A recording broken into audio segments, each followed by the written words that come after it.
بسم اللہ الرحمن الرحیم۔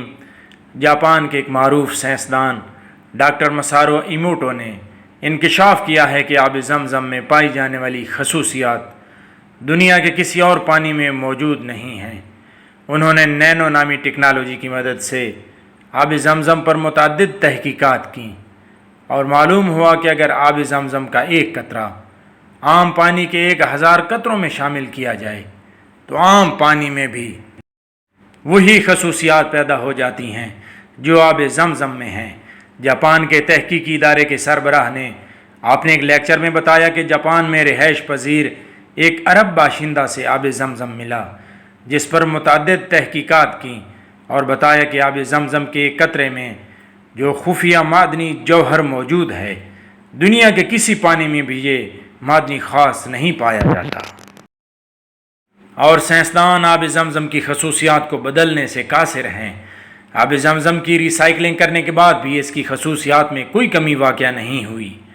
جاپانی سائنسدان نے مزید انکشاف کرتے ہوئے کہا کہ مسلمان کھانے پینے سے پہلے پانی پر بسم اللہ الرحمن الرحیم پڑھتے ہیں، اور جس پانی پر بسم اللہ الرحمن الرحیم پڑھی جائے اس پانی میں عجیب و غریب تبدیلی وقوع پذیر ہو جاتی ہے۔ لیبارٹری ٹیسٹ کے ذریعے معلوم ہوا کہ عام پانی کو طاقتور خوردبین کے ذریعے دیکھا گیا اور بسم اللہ الرحمن الرحیم پڑھنے کے بعد بھی دیکھا گیا تو اس میں تبدیلی رونما ہو چکی تھی۔ وہ لکھتے ہیں کہ جب لیبارٹری میں یہ چیک کیا تو پتہ چلا کہ پانی میں عجیب تبدیلی وقوع پذیر ہو گئی تھی۔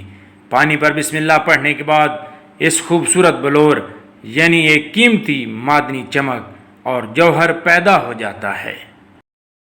انہوں نے پانی پر قرآن مجید کی آیات تلاوت کرائیں، جس کے بعد پانی میں تبدیلی رونما ہو چکی تھی۔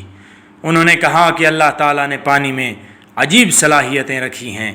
پانی میں قوت سماعت، احساس، یادداشت اور ماحول سے متاثر ہونے کی صلاحیت موجود ہے۔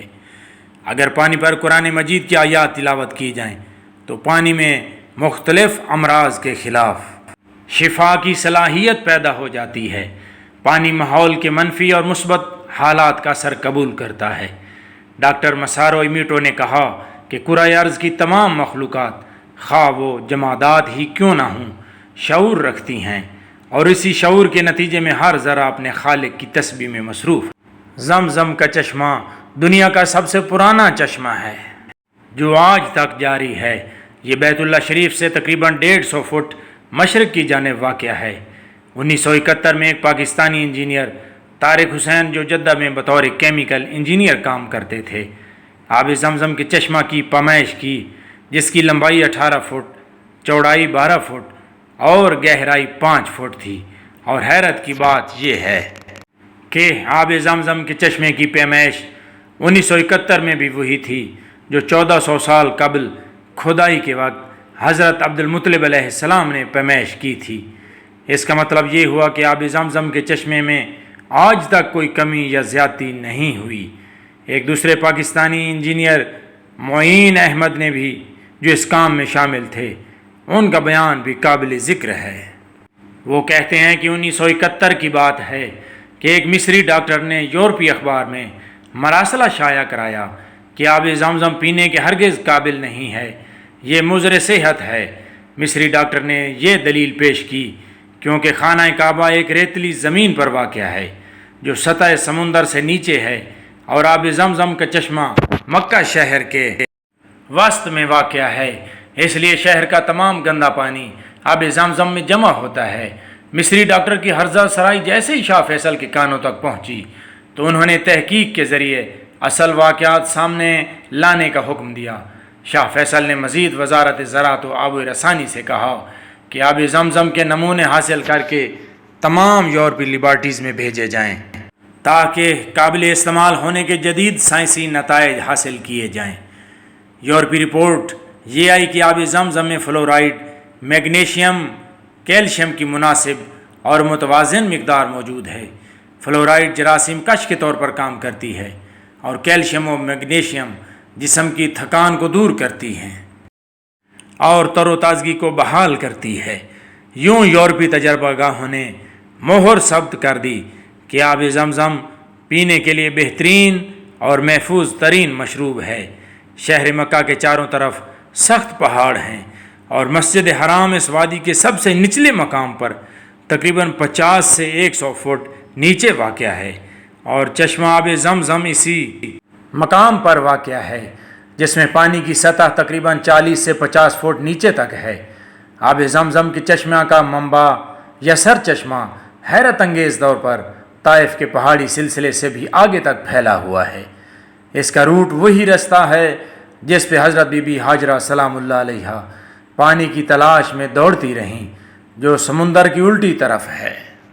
یہ دریافت حادثاتی طور پر اس وقت ہوئی جب 1982 میں صفا کے اطراف میں ایک سرنگ کی کھدائی کا کام جاری تھا کہ اچانک ہی کھدائی کے دوران پانی کا فوارہ پھوٹ پڑا اور اطراف میں وافر مقدار میں پانی خارج ہونے لگا۔ 1968 میں حج کے مہینے میں مکہ میں شدید سیلاب آ گیا اور پانی خانہ کعبہ کے دروازے مطاف تک پہنچ گیا اور مسجد الحرام میں 7 فٹ تک پانی کھڑا ہو گیا۔ اس سانحہ میں 30 حجاج کرام تک وفات پا گئے۔ سیلاب کے بعد خیال کیا گیا کہ زمزم کا پانی آلودہ ہو گیا ہے۔ بڑے بڑے پمپوں کے ذریعے پانی نکالا گیا تاکہ چشمے کا پانی خشک ہو جائے اور اس میں تازہ پانی آ جائے، لیکن فی منٹ 18,000 گیلن پانی نکالنے کے باوجود چشمے میں پانی کی سطح کم نہ ہوئی۔ اللہ تعالیٰ کی عظیم قدرت کا کرشمہ دیکھ کر آب زمزم کے چشمے کو خشک کرنے کی ناتمام کوشش ترک کر دی گئی۔ دنیا میں جتنے بھی چشمے پائے گئے ہیں ان میں چند سال گزرنے کے بعد عجیب سی بو آنا شروع ہو جاتی ہے، جبکہ آب زمزم پچھلے 4,000 سال سے جاری ہے اور بغیر کسی ٹریٹمنٹ کے اس کی تاثیر اور ذائقہ ویسا ہی ہے جیسا 4,000 سال پہلے تھا۔ اب بھی اسے ہم معجزہ نہ کہیں تو کیا کہیں گے۔ 1950 تک آب زمزم کو حجاج کرام تک عام طریقے سے نکالا جاتا تھا، لیکن اس وقت حجاج کی تعداد مشکل سے 1 لاکھ تک ہوتی تھی، جبکہ آج حاجیوں کی تعداد 30 لاکھ تک ہے۔ تو یہ ضروری سمجھا گیا کہ پانی کو پمپ کے ذریعے کھینچا جائے۔ اس کے علاوہ مکہ سے لے کر مدینہ منورہ تک 450 کلومیٹر پائپ لائن بچھائی گئی ہے اور مسجد نبوی سے بھی آب زمزم نکالا جاتا ہے، جس سے آب زمزم کا بہاؤ 3 کیوبک فی سیکنڈ یعنی 1350 گیلن فی منٹ تک ہو جاتا ہے۔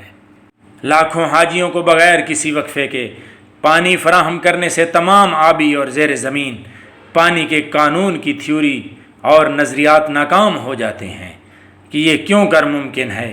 ہمارا جواب بس یہی ہے کہ یہ ایک زندہ جاوید معجزہ ہے۔ سبحان اللہ، سبحان اللہ۔ اے پروردگار، آقائے دو جہاں، سرور کائنات، مختار کل احمد مجتبیٰ حضرت محمد مصطفیٰ صلی اللہ علیہ وآلہ وسلم کے جشن میلاد کے بابرکت ایام کے صدقے میرے تمام ویورز کی نیک حاجات جلد پوری فرما، آمین یا رب العالمین۔